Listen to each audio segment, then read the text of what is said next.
Welcome to the WORKOLOGY podcast, a podcast for the disruptive workplace leader. Join host Jessica Miller-Merrill, founder of WORKOLOGY.com, as she sits down and gets to the bottom of trends, tools, and case studies for the business leader, HR, and recruiting professional who is tired of the status quo. Now here's Jessica with this episode of WORKOLOGY. Welcome to the WORKOLOGY podcast, sponsored by Clear Company. According to an Attitude in America workplace study by Harris Interactive, 80% of workers say they encounter stress on the job, with nearly half of respondents saying they need help managing stress. Today, I'm joined by Dr. Cynthia Ackrell. She is a leader in the field of stress management and an expert in the critical relationships between lifestyle choices, performance capabilities, and leadership effectiveness. Dr. Ackrell, welcome to the WORKOLOGY podcast. Thank you. My pleasure. And please call me Cindy. Will do, Cindy. Can you talk to us a little bit about your background and how you and why you chose to work in this field? Oh, I think I kind of backed into it out of necessity. I was a primary care doc who, as an overachiever, started burning out really early on. And at a time when nobody knew anything about stress, I was just told I needed to stress less. I was going through infertility at the same time of residency, and people said, "You're too stressed," but nobody could tell me what to do about it. And I very quickly learned about my own personal stress, but also saw how stress affected patients and their experience of whatever their illness was. And not only that, how it was affecting my colleagues, the providers. You're just robbing people of their health, their happiness, their ability to keep a real perspective or manage their pain. Whatever was going on in their life, it was harder with stress.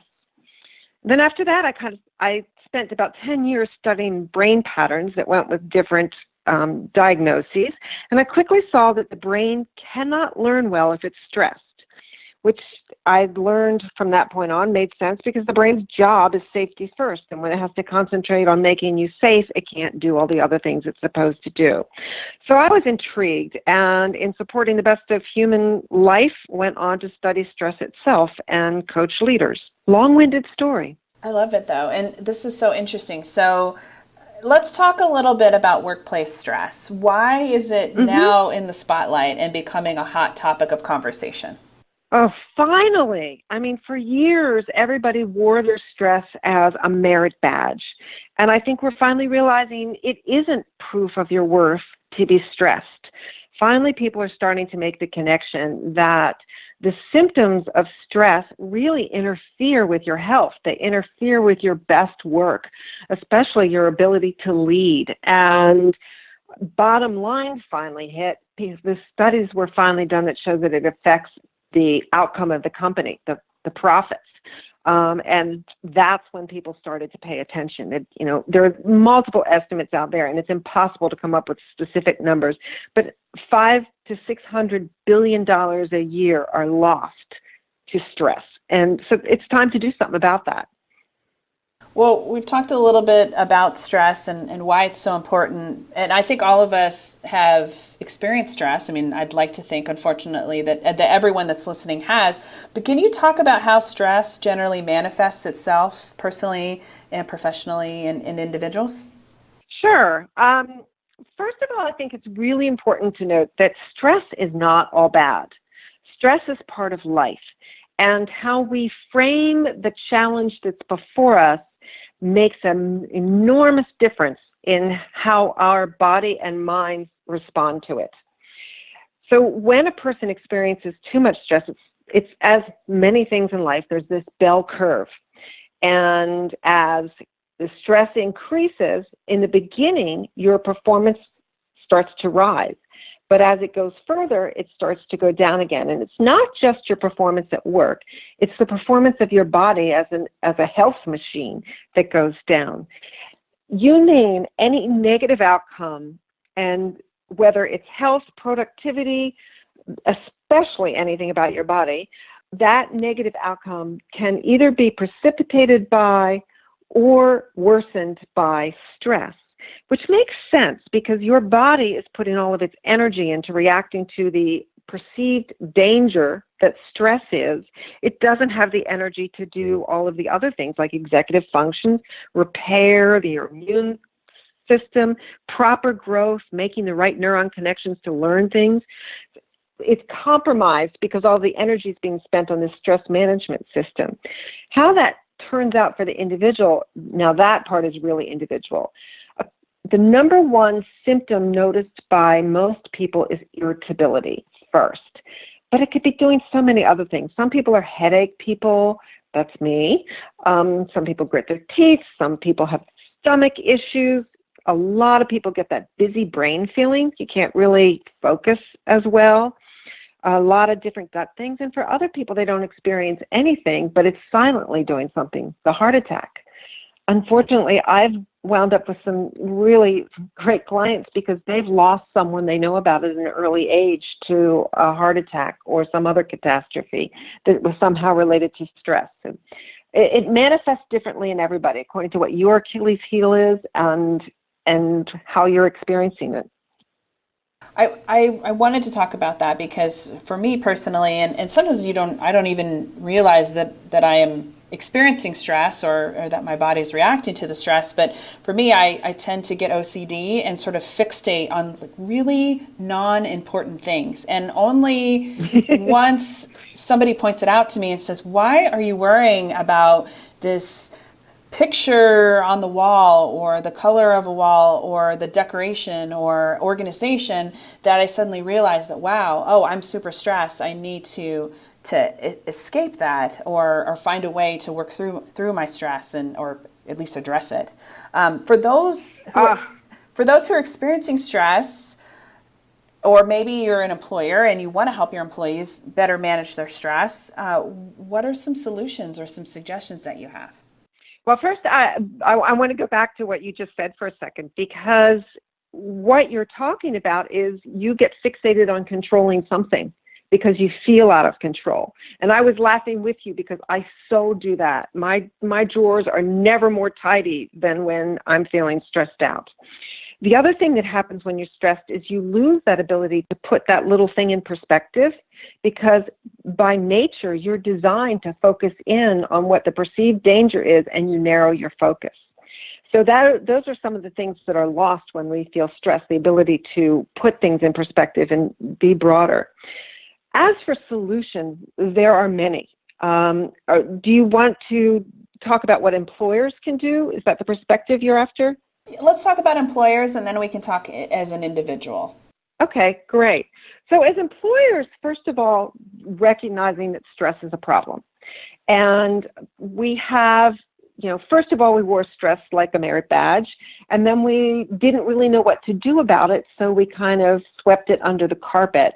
And now I think people are starting to realize that there are some choices out there. There's a lot of new science about what works for stress, and you can access that. The sad part is none of us were taught the skills to manage stress. So then we feel sort of vulnerable and behind the eight ball that we don't know what to do with it. So opening up to the fact that, okay, I actually need to learn some more about this. What's involved, what's going on, and what do I need to do? One of the early mistakes I see employers do is to assume they have to fix it for everybody.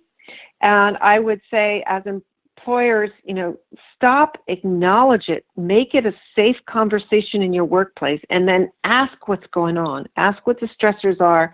Ask your people to participate in the solutions. What do they need to know? Education is certainly part of it. Start the conversations, bring it up in meetings. If it's safer to bring it up is, how's our energy level? That's a great way to talk about stress.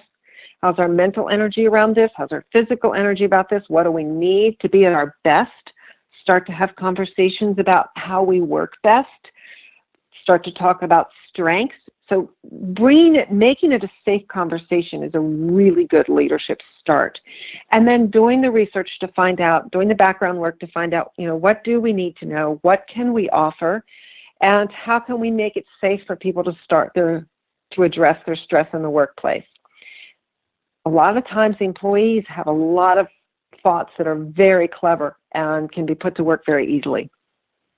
What you're describing is a cultural shift in how a business works and engages and encourages their employees to maybe have some time off or manage their stress or enjoy time, hobbies and activities outside of the office. That is a tall order, I think, for organizations. But what you're saying is they don't really have any other option because it's impacting them from a profitability standpoint, but also from employees' time off work, and then also in healthcare costs. I think, yes, spot on. I think we need to take a hard look at the culture, especially the unwritten parts of the culture that we're creating. And instead of it being this sort of either or, you're at work and you're all on and you're the person who's always going to answer the email at 3 a.m., to start to shift to, really what supports our best productivity. Because answering the email at 3 a.m. does not support a business outcome that you want. It's a habit we've gotten into, and everybody's afraid to take their foot off the hamster wheel, that they're going to be left behind. But in reality, the science shows us that when we start to purposely create a culture that supports human brain function, that supports human happiness, we have more productivity. But you're right. Right now, we're pretty far away from that. Some companies are doing it, though, and that's so exciting. Let's take a bit of a reset. This is Jessica Miller Merrill, and you're listening to the Workology podcast, sponsored by Clear Company. We're talking about managing workplace stress with Dr. Cynthia Ackrell. You can connect with Cynthia on her website, cynthiaackrell.com, CYNTHIAACKRILL.com. This podcast is sponsored by Clear Company. Clear Company is the world's fastest growing talent management platform, allowing companies to easily hire, retain, and engage more A players. Visit clearcompany.com to sign up for a free demo. Well, from the same study I referenced at the beginning of our conversation, I said that nearly half of the employees need help managing stress. But what was also interesting from that same study is that half the employees said they need help, but then they also said that 42% of their peers and colleagues also need help. So it's kind of funny, like we don't recognize the help than the resources that we need. But how can individuals, let's say your organization isn't there yet with this change, how can you help encourage or maybe sit down and talk to an employee who you think is on the verge of a breakdown or is experiencing a lot of stress and kind of help them be able to work through that? Individually, that's always a challenge. Working it into the wellness program of the organization itself is always good. I know I did a project with Virgin Pulse where we made managing stress part of a game that people could do on a platform to start to bring the topic in and make it emotionally safe for that employee to say, wow, I'm kind of struggling with this. One-on-one, start relating human to human and just make the observation. I could be off base, but I'm feeling like you're feeling a lot of stress right now. Would you like to share what's going on? Is there something I can help with? The funny part is I've worked with a lot of high achievers and they never want to take help from somebody else, but they're dying to help others. And when we finally recognize as humans that people like to help, they like to be there, they like to be involved, we can start to have more conversations that will make it okay to be stressed at work. But for now, just opening the door and saying, I think I'm noticing that you may be under some stress. My door is open. I'd love to be of help, have a conversation, and then repeat it. I think that's great because that's how I realized that my OCD was showing and that maybe I needed to take the weekend off and just decompress a little bit. Yeah. I think we have this wonderful opportunity to take it out of the shame box and start to look at what makes us work at our best, what makes us our happiest, and build those parts into the organization and into the culture and let it erode the shame part of, wow, I'm feeling a little overwhelmed. And when the leaders can have the bravery to say, I'm kind of overwhelmed with this project at the moment, I'm going to step away from it and come back to you tomorrow about it. Do you hear what that says? It's like, oh, it's okay for my mind to be spinning, and I'm going to go recharge and figure it out. You should be able to give your team and yourself permission to be able to take some time away and be your best self. Yeah, leaders have to mentor this. There are more than enough studies that show time away from work add to the value of work. And yet I think there's still that fear that if we let go, we're going to lose our job, we'll be non-essential, we'll somehow be left out of an important conversation. The work can't possibly be done by anybody else because we're very self-important. And all of that is part of a stress perspective, the stories we tell ourselves to justify it. It takes some real courage to shift this. Absolutely. And I'm glad that we're talking about this today. And that's why I wanted to have you on my podcast, because I think this is something that HR professionals and business leaders really need to take mind to and think about, because we've all got all these technologies, these devices, these computers, these tools that are barking at us 24/7. It's really hard to step away from that and say, okay, it's all right to be able to do that. I give myself permission, and my job is safe. And or my business is safe if I make that choice. Yeah. And start small with things like that. I was working with a gentleman last month who just went home to his family and said, I get it. You don't get enough of me. I'm always feeling guilty because you don't get enough of me. That's stressing me out. I'm stressed out over what's happening at work. I have fears over, what's going on at work. And they came to this resolution where they just put one vacation on the calendar. And he said the shift from putting one vacation on the calendar was enormous. Just knowing that it was sat there to look forward to made the next few days for all of them better. It's little tiny things, not like a major overhaul, which is where a lot of people wind up, I just need to leave this job. In fact, there was a study recently on workplace stress where it's like 71% of the people in unhealthy workplaces spent a good part of the day looking for other jobs.